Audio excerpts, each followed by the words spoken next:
All right, in this video, we're going to be talking about confidence and how you can actually use vulnerability and honesty to build confidence. And I'm going to go over a few different kind of aspects of my life where I've seen this, some that are actually quite uncomfortable for me to talk about. And so as an effort of trying to prove the point of the video, I'm going to be vulnerable with the audience as my last topic and kind of talk to you guys about what I'm talking about there.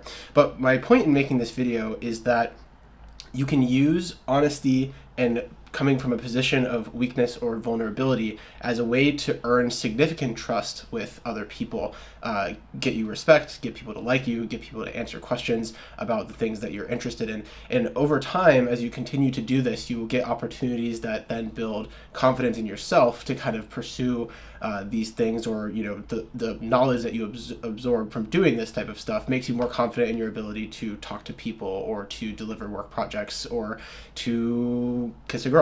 And so let me go ahead and give you 3 examples of where this has kind of happened in my life. And the kind of source material that I'm going to point to here and that made me think about this topic over the past couple of weeks is going to be the 48 Laws of Power. And one of the laws in it is to always seem dumber than your mark, which is essentially giving a high-level overview of the fact that in this case, it's talking about a mark as in someone that you're trying to con or basically get an advantage over, which is not necessarily what I'm trying to portray here. But the fact that if you seem dumber than that person, that almost builds up a sort of trust, or if this person is so dumb, they can't have some grander scheme behind what they're doing. And so if you frame that slightly differently and less on the power part, you can kind of use vulnerability as a way to get information from people that might be, you're kind of triggering signals in them to say, oh, this person is coming to me and is admitting weakness or is looking for feedback or vulnerability, and I want to help them. And because as humans, we all have a natural instinct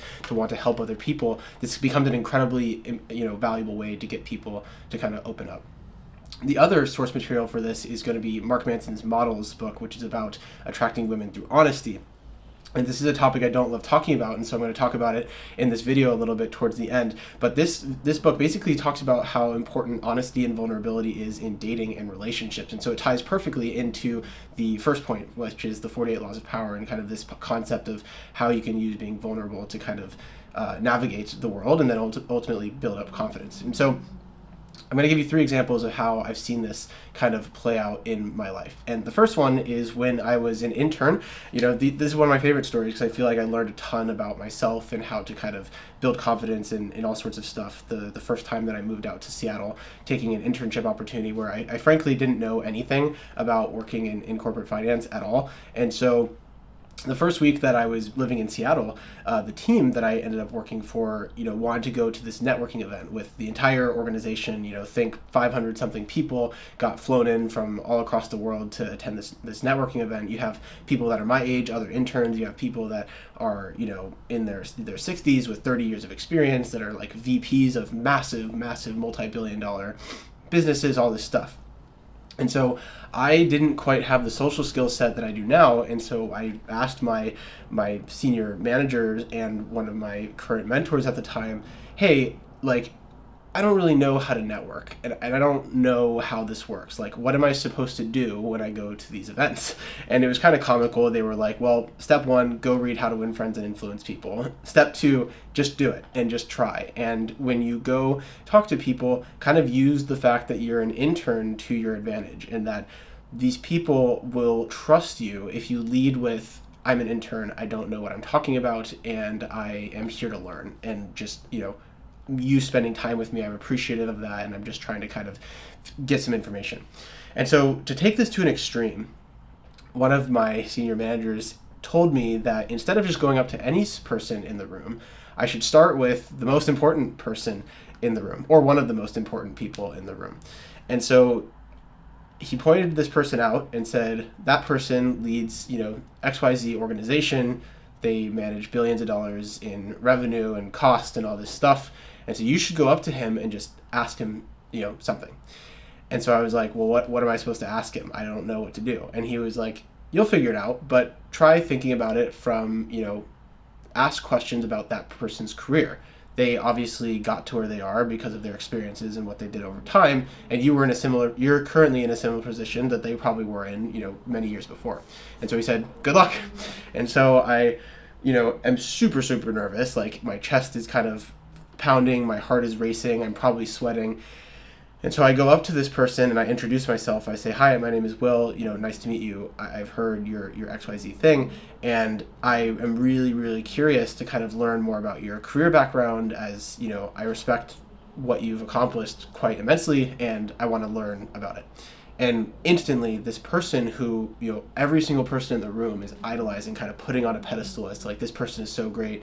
They're super important. Oh, maybe you shouldn't talk to them. They're busy, whatever. All of a sudden, me and this person developed a relationship because they opened up to me. They told me about their career experience. I had follow-up questions, and same kind of concept of, like, they would say something, I would be like, "Oh, I don't know what that means." They would explain it to me. And this person is still, like, someone who I talked to several years later, and they're in the same position of power and importance and status of all this stuff at this company. But because I came at it from a genuine place of trying to learn and trying to kind of understand their background, I developed a personal relationship with this person. Then some of our topics didn't even have to do with the fact of work. It was more, I was interested in this person as a person, what drives them to accomplish these things, why do they still work at the company that they work at after all these years, etc. And so I've used that framework a lot when meeting new people or trying to kind of develop relationships with folks, because it's extremely effective to kind of come at these discussions and these relationships from a place of vulnerability, as it makes people trust you. And people want to help. People have a natural inclination to help. And so same thing, when people are assigned to me for mentorship, or when people reach out to me on email with questions, I also want to help. And so I've seen this kind of play in both ways. That's my first example of how vulnerability can kind of do this. And now I have no problem walking up to people or doing networking events, because I've done this so many times, and that vulnerability process has kind of built up my confidence around this. The second one that I'll kind of talk about is receiving feedback. And so maybe this is because I have a little bit of, like, insecure overachiever syndrome or something. But I've always really, really appreciated feedback from people, whether that was either through, competing in the Pokemon trading card game and trying to get the advice of top players, or if this was work through, like, career conversations or guidance, or if I just generally felt like maybe something I did wasn't super great, I didn't feel great about it, I would seek the feedback of my friends and whatnot. And so anytime I've ever tried to request feedback, it's the same kind of framework. I come at it from, hey, I did this thing, and I'm not sure if it was right. These are my general thoughts about it, but I'm looking for your advice on how I could have done this better, or if you have any thoughts. You got to be careful with feedback, because not all feedback is good. But in terms of receiving feedback, I have found that applying the same framework of vulnerability and honesty about how you're feeling towards these things results in significantly better outcomes and discussions about whatever it is that you are trying to seek. And so I've had career discussions where, the first time that I got promoted, I went into my first career discussion kind of a couple months on the roll, and was very nervous about what my manager thought of me, because I had kind of been on this one team for about a year, and then I switched over to a different team. I was with them for about 4 months, and this was, like, the first time I was having a career conversation about my performance. And so I didn't know what the benchmark was in terms of, how I was doing, what are my peers doing, where do I rank with that, and, I wanted to come at this conversation saying, hey, I've done these things, I've been on the team doing a great job, but I want to know, how do you think I'm doing? And to my surprise, kind of leading with, I'm not sure, these are the things that I saw that I don't think I did super great and that I want your help on. My manager's actual feedback was, you're doing a fantastic job, keep it up, and in fact, we should probably try and get you promoted. And so to me, that was super interesting, because the conversation shifted from, like, I'm just going to go into this and I'm just going to talk about career guidance, kind of broadly, to, like, I admitted some faults, I admitted some successes, I got very specific feedback on all of those things, and then all of a sudden it warped into a broader career discussion of, like, you're doing a great job, we need to continue doing this, and I actually want to see you do XYZ thing to get to the next level.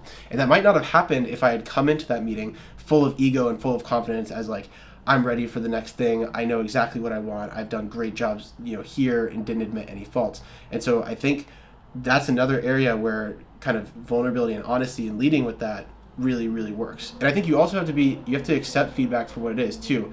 That conversation could have gone wrong. where I could have said, hey, I'm not, super proud of these things. And instead it would have been, well, yeah, we need to work on those things.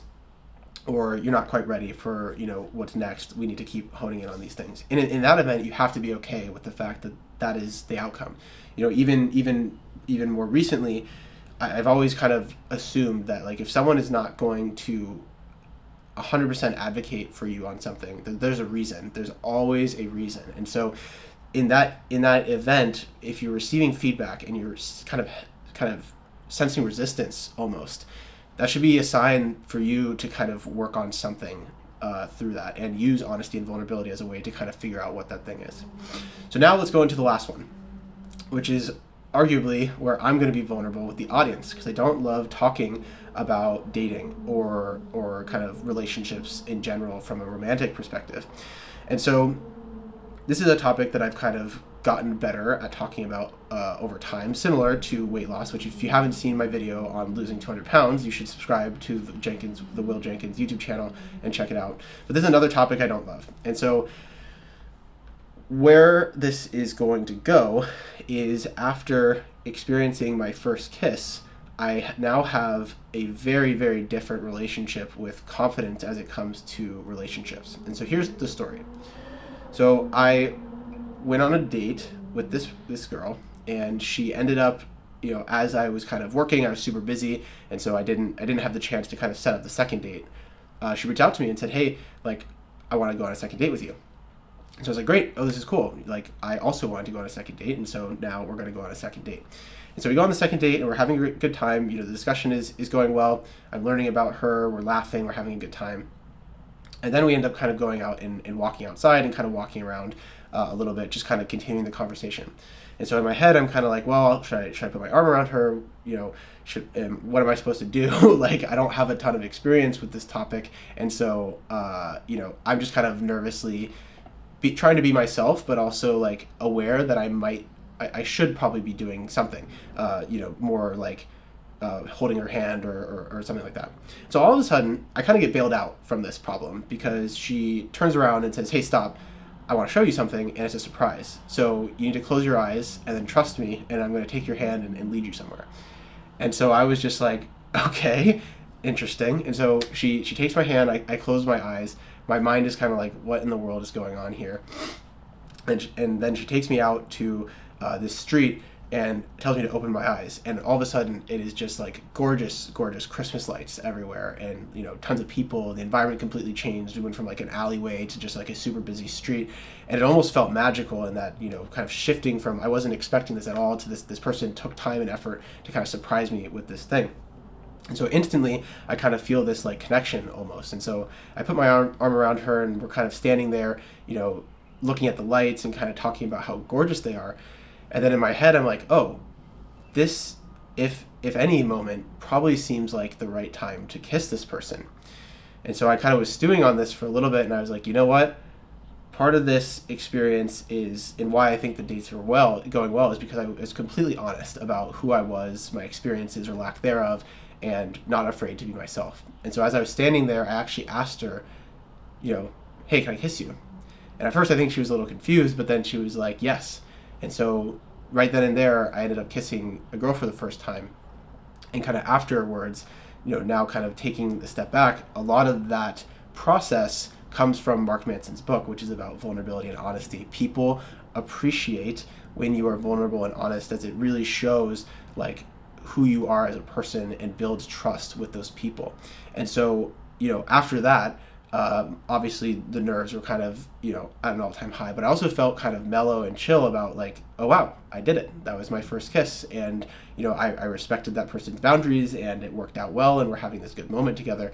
And for the rest of the night, we kind of walked around arm in arm, enjoying the night. And so that's like another example that's completely different from things that we kind of typically talk about on this channel, about how vulnerability and honesty ended up resulting in something, that is quite honestly very difficult for many people to overcome, myself included. It took quite a while in my life for that event to happen. And so it's really, really interesting how vulnerability can actually shift how things work, how you can kind of get people to open up and talk to you, how you can use it in relationships and more. And it also is fulfilling of an experience because you're not faking who you are, and it really leads to kind of living a great life, as you don't have to fake who you are. You don't have to lead with ego. You can kind of experience things for what they are and be completely open about those things. So that's my video about vulnerability and how it develops confidence. If you enjoyed, I hope you subscribe, leave a like, and comment if you have any questions. See you all.